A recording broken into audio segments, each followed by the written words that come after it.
Hello friends, welcome back to my channel Kannada vlogs with Prathibha ಚಾನಲ್ಗೆ ನಿಮ್ಮೆಲ್ಲರಿಗೂ ಸುಸ್ವಾಗತ. ನನ್ನ ಊರಾದ ಮಲೆನಾಡಿನ ಶಿರಸಿಯಿಂದ ನಾನು ಬೆಂಗಳೂರಿಗೆ ಬಂದೆ. ಬರುವಾಗ ಒಂದಷ್ಟು ಕೆಸುವಿನ ಎಲೆಗಳನ್ನು ತಂದೆ.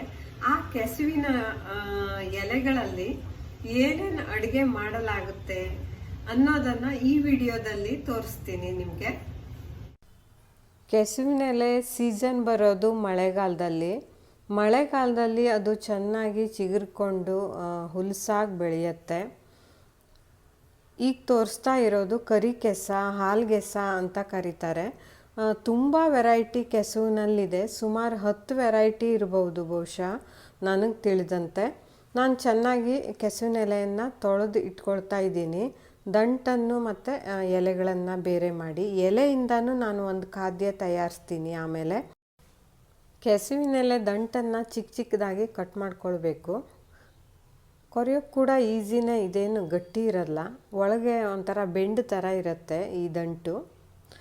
ಚಿಕ್ಕ ಚಿಕ್ಕದಾಗಿ ಕಟ್ ಮಾಡಿಕೊಂಡು ಚೆನ್ನಾಗಿ ಒಂದು ಸಲ ನೀರು ಹಾಕಿ ತೊಳೆದುಕೊಂಡು ಆಮೇಲೆ ಇದನ್ನು ಕುಕ್ಕರಲ್ಲಿಟ್ಟು ಬೇಯಿಸ್ಕೋಬೇಕು. ಬೇಯಿಸ್ಕೊಳ್ಳೋಕ್ಕೂ ಕೂಡ ಎಷ್ಟೊತ್ತು ಬೇಡ, ತುಂಬ ಬೇಗ ಬೆಂದ್ಬಿಡತ್ತೆ.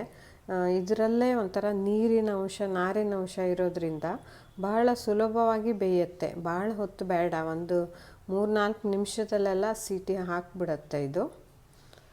ಇದನ್ನು ಈಗ ನೀರು ಹಾಕಿ, ಸ್ವಲ್ಪನೇ ನೀರು ಹಾಕಿದ್ರೂ ಸಾಕು, ತುಂಬ ನೀರು ಹಾಕೋದು ಬೇಕಾಗಲ್ಲ ಇದಕ್ಕೆ.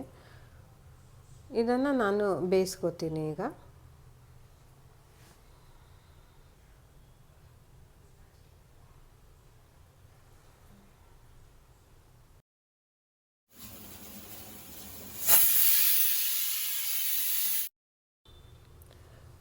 ಈ ಥರ ಬೆಂದಿದೆ. ಈಗ ಬೆಂದಿರುವಂತಹ ಒಂದು ಈ ಕೆಸುವಿನ ದಡಿಗೆ ನಾನು 2 ಸೌಟಾಗುವಷ್ಟು ಬೆಲ್ಲ ಹಾಕ್ತಾಯಿದ್ದೀನಿ. ಈ ಬೆಲ್ಲ ಕೂಡ ಮಲೆನಾಡಿನಿಂದ ನಾನು ತಂದಿದ್ದೀನಿ.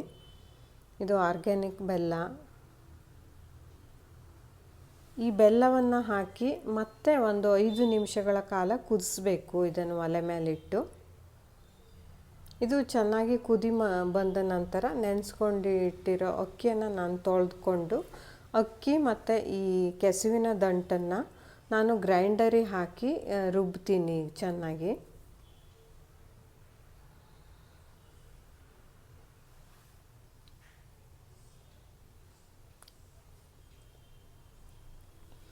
ಈಗ ಹಿಟ್ಟು ನುಣ್ಣಗಾಗಿದೆ. ಇದನ್ನು ಬಗ್ಸಿಟ್ಕೊಂಡು ಒಂದು 3-4 ಗಂಟೆಗಳ ಕಾಲ ಇದನ್ನು ಬಿಡಬೇಕು ಈ ಹಿಟ್ಟನ್ನು. ನಾನು 9 ಗಂಟೆಗೆಲ್ಲ ರುಬ್ಬಿಟ್ಕೊಂಡಿದ್ದೆ ಹಿಟ್ಟನ್ನು. ಈಗ 12:30 ಆಗಿದೆ, 3:30 ಗಂಟೆ ಆಗಿದೆ. ನಾನು ಈಗ ದೋಸೆ ಮಾಡಿ ತೋರಿಸ್ತೀನಿ ನಿಮಗೆ. ಮಾಮೂಲಿ ದೋಸೆ ಹಿಟ್ಟಿಗೆ ಒಂದು 7-8 ಗಂಟೆ ನಾವು ಹುಳಿ ಬರೆಸ್ಬೇಕಾಗತ್ತೆ, ಒಂದು 8-10 ಗಂಟೆ ತನಕ. ಇದು ಅಷ್ಟೊಂದು ಹೊತ್ತು ಬೇಕಾಗಲ್ಲ, ಬೇಗ ಆಗಿಬಿಡತ್ತೆ ದಂಟುಗಳು ಎಲ್ಲ ಹಾಕಿರೋದ್ರಿಂದ.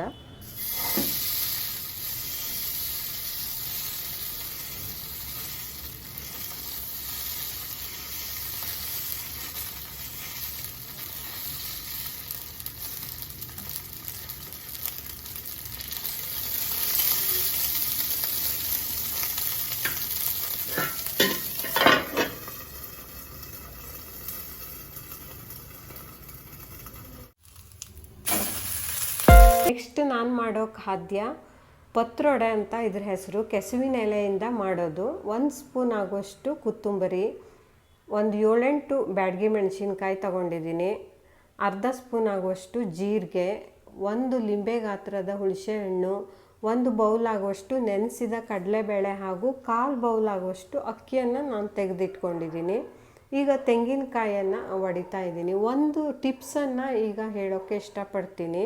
ಯಾವಾಗಲೂ ತೆಂಗಿನಕಾಯಿ ಒಡೆಯುವಾಗ ಆ ತೆಂಗಿನಕಾಯಿಯನ್ನು ತೊಳೆದು ನೆನೆಸ್ಕೊಂಡ್ರೆ ಅದು ಬೇಗ ಒಡೆಯುತ್ತೆ, ಹೋಳಾಗತ್ತೆ. ಇಲ್ಲಾಂದರೆ ತುಂಬ ಕಷ್ಟ, ಗಟ್ಟಿ ಇರುತ್ತಲ್ಲ ಅದು. ಅದಕ್ಕೋಸ್ಕರ ಆ ತೆಂಗಿನಕಾಯಿಯನ್ನು ನೆನೆಸ್ಕೊಂಡು ಒಡೆದ್ರೆ ಬೇಗ ಅದು ಹೋಳಾಗತ್ತೆ. ಆ ತೆಂಗಿನಕಾಯಿಯನ್ನು ನಾನು ಪೀಸ್ ಮಾಡ್ಕೊಂಡಿದ್ದೀನಿ ರುಬ್ಬೋಕ್ಕೆ ಅಂತ. 1 ಸ್ಪೂನ್ ಕೊತ್ತಂಬರಿ, ಜೀರಿಗೆ, ಒಣಮೆಣಸು ಇದನ್ನೆಲ್ಲ ಒಟ್ಟಿಗೆ ಮಿಕ್ಸಿಗೆ ಹಾಕಿ ರುಬ್ಕೋತೀನಿ ಈಗ. ಅದ್ರ ಜೊತೆ 1 ಸ್ಪೂನ್ ಆಗುವಷ್ಟು ಅರಿಶಿನ ಹಾಗೂ ಉಪ್ಪನ್ನು ಕೂಡ ನಾನು ಸೇರಿಸ್ಕೋಬೇಕು. ಜೊತೆಗೆ ಹುಣಸೆಹಣ್ಣು ಕೂಡ ರುಬ್ಬುವಾಗೆ ನಾನು ಸೇರಿಸ್ಕೋತಾ ಇದ್ದೀನಿ ಇದಕ್ಕೆ.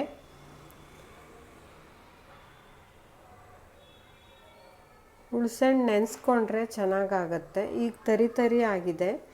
ಈಗ ಕಡಲೆಬೇಳೆ ಅಕ್ಕಿಯನ್ನು ಸೇರಿಸಿ ಇನ್ನೊಂದು ಸಲ ಹಾಕಿ ಒಂದು ಹದ ಬರೋ ತನಕ ರುಬ್ಬಬೇಕು. ತೀರಾ ನುಣ್ಣಗಾಗೋದು ಬೇಡ,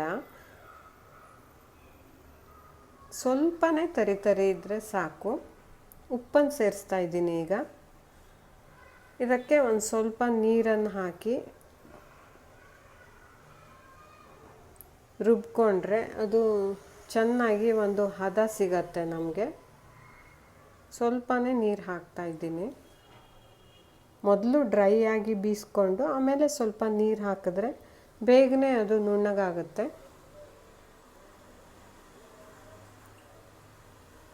ಹಿಟ್ಟನ್ನೆಲ್ಲ ಒಂದು ಪಾತ್ರಕ್ಕೆ ಬರಮಾಡಿಕೊಂಡು ಎಲೆಗಳ ಹಿಂದೆ ಈ ಹಿಟ್ಟನ್ನು ಸವರಿ ಇದನ್ನು ಸುರುಳಿ ಸುತ್ತಿ ಉಗಿಯಲ್ಲಿಟ್ಟು ಬೇಯಿಸೋದು ಒಂದು ಪದ್ಧತಿ. ಇದು ಮಾಡೋ ವಿಧಾನ. ಈಗ ಉಗಿಯಲ್ಲಿ ಬೇಯಿಸಿರುವ ಪತ್ರೊಡೆ ರೆಡಿಯಾಗಿದೆ. ಈಗ ಇದಕ್ಕೆ ಒಂದು ಒಗ್ಗರಣೆ ಹಾಕಬೇಕು. ಸ್ವಲ್ಪ ಎಣ್ಣೆಯನ್ನು ಕಾಯಿಸೋಕೆ ಇಟ್ಕೊಂಡು ಬಾಣಲೆಯಲ್ಲಿ ಅದು ಕಾದ ನಂತರ ಸಾಸಿವೆ, ಕರಿಬೇವಿನ ಸೊಪ್ಪು ಹಾಗೂ ಒಂದು ಸ್ವಲ್ಪ ಅರಿಶಿನವನ್ನು ಹಾಕಿ ಆ ಒಗ್ಗರಣೆಗೆ ಈ ಒಂದು ಬೇಯಿಸಿಟ್ಕೊಂಡಿರೋ ಪತ್ರೊಡೆಯನ್ನು ಹಾಕಿ ಚೆನ್ನಾಗಿ ತಿರುವಿದ್ರೆ ಪತ್ರೊಡೆ ರೆಡಿ ತಿನ್ನೋಕೆ. ಈಗ ನಾನು ಕೆಸುವಿನೆಲೆ ಕರಕ್ಲಿಯನ್ನು ತಯಾರಿಸ್ತೀನಿ. ಇದಕ್ಕೆ ಮಲೆನಾಡು ಕಡೆ ಎಲ್ಲ ಕರಕ್ಲಿ ಅಂತ ಹೇಳ್ತಾರೆ. ಕೆಸುವಿನೆಲೆ ಮಾಡೋ ಇದು ಒಂದು ವಿಶಿಷ್ಟ ಒಂದು ಅನ್ನ ಕಲಿಸ್ಕೊಳ್ಳೋ ಪದಾರ್ಥ. ಇದು ಚೆನ್ನಾಗಿ ತೊಳೆದಿಟ್ಕೊಂಡಿದ್ದೀನಿ. ಈಗ ಚಿಕ್ಕದಾಗಿ ಕಟ್ ಮಾಡ್ಕೊತಾ ಇದ್ದೀನಿ.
ಕೆಸುವಿನೆಲೆ ಕರಕ್ಲಿಯನ್ನು ಮಾಡೋಕ್ಕೆ 1 ಗಡ್ಡೆ ಬೆಳ್ಳುಳ್ಳಿಯನ್ನು ತಗೊಂಡಿದ್ದೀನಿ. ಬಿಡಿಸ್ಕೊತಾ ಇದ್ದೀನಿ ಅದನ್ನು.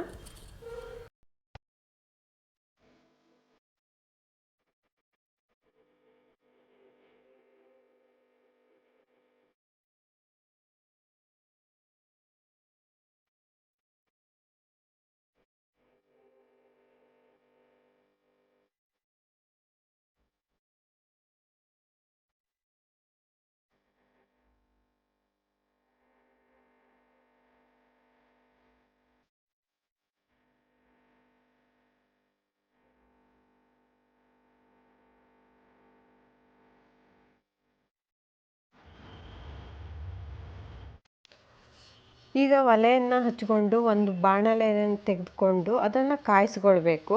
ಅದು ಕಾದ ನಂತರ ಎಣ್ಣೆಯನ್ನು ಹಾಕಬೇಕು. ಒಂದು ಸ್ವಲ್ಪ ನಿಮಗೆ ಎಷ್ಟು ಬೇಕೋ ಅಷ್ಟು ಎಣ್ಣೆಯನ್ನು ಹಾಕ್ಕೊಳ್ಳಿ, 1 ಸೌಟ್ ಆಗುವಷ್ಟು. ಆಮೇಲೆ ಇದು ಸೂಜಿ ಮೆಣಸು ಅಂತ, ಗಾಂಧಾರಿ ಮೆಣಸು ಅಂತಲೂ ಕರೀತಾರೆ. ಇದು ಮಳೆಗಾಲದಲ್ಲಿ ತುಂಬ ಚೆನ್ನಾಗಾಗತ್ತೆ. ಈ ಕರಕ್ಲಿಗೆಲ್ಲ ಖಾರ ಇರುತ್ತೆ. ಸ್ವಲ್ಪ ಉದ್ದಿನಬೇಳೆ, ಒಣಮೆಣಸು ಹಾಗೂ ಸಾಸಿವೆ ಕಾಳನ್ನು ಚೆನ್ನಾಗಿ ಸಿಡಿಸ್ಕೊಂಡು ಈಗ ಬೆಳ್ಳುಳ್ಳಿ ಜಜ್ಕೊಂಡಿರತ್ತಲ್ಲ ಅದನ್ನು ಅದಕ್ಕೆ ಹಾಕಿ ಫ್ರೈ ಮಾಡಬೇಕು.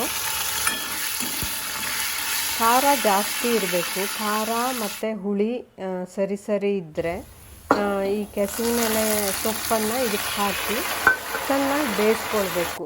ಇದು ಮುಳುಗುವಷ್ಟು ನೀರನ್ನು ಹಾಕಿ ನಾನು ಈಗ ವಾಟೆ ಪುಡಿಯನ್ನು ಹಾಕಿದ್ದೀನಿ. ಇದು ಹುಳಿ ಇರುತ್ತೆ ವಾಟೆ ಪುಡಿ ಅಂದರೆ, ಮಲೆನಾಡು ಕಡೆ ಆಗುತ್ತೆ. ಬೇಸಿಗೆಯಲ್ಲೇ ಅದ್ರ ಪುಡಿ ಮಾಡಿ ಇಟ್ಕೋತಾರೆ. ಈಗ ಚೆನ್ನಾಗಿ ಕುದ್ದಿದೆ, ಬೆಂದಿದೆ. 10 ನಿಮಿಷಗಳ ಕಾಲ ಕುದಿಸ್ಬೇಕು ಅದನ್ನು. ಇದು ಚೆನ್ನಾಗಿ ಬೆಂದ ನಂತರ ಗ್ರೇವಿ ಥರನೇ ಆಗುತ್ತೆ. ಸೊಪ್ಪು ಎಲ್ಲ ಚೆನ್ನಾಗಿ ಬೆಂದಿದೆ. ಈಗ ಒಂದು ಲಿಂಬೆಹಣ್ಣು ತಗೊಂಡು ಅದರ ರಸವನ್ನು ಹಿಂಡಬೇಕು. ಒಲೆ ಆಫ್ ಮಾಡಿದ್ದೀನಿ. ಈಗ ಇದು ರಸಭರಿತ ಲಿಂಬೆಹಣ್ಣು ಆಗಿದ್ದರಿಂದ ಚೆನ್ನಾಗಿ ರಸ ಇರುತ್ತೆ. ಈ ಕೆಸುವಿನ ಎಲೆ ಸ್ವಲ್ಪ ತುರಿಸೋ ಗುಣ ಇರೋದ್ರಿಂದ ಲಿಂಬೆಹಣ್ಣು ಹುಳಿ ಸರಿ ಇರಬೇಕು. ಖಾರ ಹುಳಿ ಸರಿ ಇದ್ದರೆ ಚೆನ್ನಾಗಾಗತ್ತೆ. ಈಗ ರೆಡಿ ಆಗಿದೆ. ಅನ್ನಕ್ಕೆ ಕಲಿಸ್ಕೊಳ್ಳೋಕ್ಕೆ ಕೆಸುವಿನ ಎಲೆ ಕರಕಲಿ ಹಾಗೂ ಪತ್ರೊಡೆ ಹಾಗೂ ಕೆಸುವಿನ ದಂಟಿನ ದೋಸೆ, ಇದಕ್ಕೆ ತುಪ್ಪ ಎಲ್ಲ ರೆಡಿಯಾಗಿದೆ. ಈಗ ಟೇಸ್ಟ್ ಕೂಡ ತುಂಬ ಚೆನ್ನಾಗಿರುತ್ತೆ. ಆರೋಗ್ಯಕ್ಕೆ ಕೂಡ ತುಂಬ ಹೆಲ್ತಿ. ನೀವು ಕೂಡ ಟ್ರೈ ಮಾಡಿ. 3 ಬಗೆಯ ಕೆಸುವಿನ ಎಲೆಯ ಅಡುಗೆಯನ್ನು ಮಾಡಿ ತೋರಿಸಿದೆ. ಹಾಗೂ ಇದರ ಒಂದು ಉಪಯೋಗವನ್ನು ಕೂಡ ನಾನು ಹೇಳಲೇಬೇಕು. ಆನೆಯ ಕಿವಿಯ ಗಾತ್ರವನ್ನು ಹೊಂದಿದೆ, ಆನೆಯ ಕಿವಿಯ ಶೇಪನ್ನು ಕೂಡ ಹೊಂದಿದೆ ಈ ಕೆಸುವಿನ ಎಲೆ. ಈ ಒಂದು ಕೆಸುವಿನ ಎಲೆಯಲ್ಲಿ ಸಾಕಷ್ಟು ನಾರಿನಂಶ ಇರೋದ್ರಿಂದ ಆರೋಗ್ಯಕ್ಕೆ ತುಂಬ ಒಳ್ಳೆಯದು. ಸಾಕಷ್ಟು ಎ ವಿಟಮಿನ್ ಹಾಗೂ ಸಿ ವಿಟಮಿನ್ ಕೂಡ ಇದರಲ್ಲಿ ಇರೋದ್ರಿಂದ ಕಣ್ಣಿನ ಒಂದು ದೋಷವನ್ನು ಕೂಡ ದೂರ ಮಾಡಬಹುದಂತೆ. ಕಬ್ಬಿಣದ ಅಂಶವನ್ನು ಹೊಂದಿದ್ದು ಅನಿಮಿಯಾ ಅನ್ನೋ ಒಂದು ರೋಗವನ್ನು ಕೂಡ ದೂರ ಮಾಡುತ್ತದೆ. ಹಾಗೂ ಇದರಲ್ಲಿ ಸಾಕಷ್ಟು ನಾರಿನ ಪ್ರಮಾಣ ಇರೋದ್ರಿಂದ ದೇಹಕ್ಕೆ ಕೂಡ, ನಮ್ಮ ಆರೋಗ್ಯಕ್ಕೆ ತುಂಬ ಒಳ್ಳೆಯದು. ಮಲಬದ್ಧತೆ ಸಮಸ್ಯೆಯನ್ನು ಕೂಡ ಇದು ನಿವಾರಿಸುತ್ತೆ. ಹಾಗೂ ಚರ್ಮದಲ್ಲಿ ಸುಕ್ಕಾಗುವುದನ್ನು ಕೂಡ ಇದು ತಡೆಗಟ್ಟುತ್ತದೆ ಅಂತ ಹೇಳಲಾಗುತ್ತೆ. ಕೆಸುವಿನ ಎಲೆಯನ್ನು ಪ್ರತಿ ವರ್ಷಕ್ಕೊಮ್ಮೆ ಆದರೂ ತಿನ್ನಲೇಬೇಕು ಅಂತ ಆರೋಗ್ಯ ಶಾಸ್ತ್ರಜ್ಞರು ಕೂಡ ಹೇಳ್ತಾರೆ. ಖಂಡಿತ ಎಲ್ಲರೂ ಒಂದು ಪ್ರಯೋಜನವನ್ನು ಪಡೆದುಕೊಳ್ಳಿ. Thank you.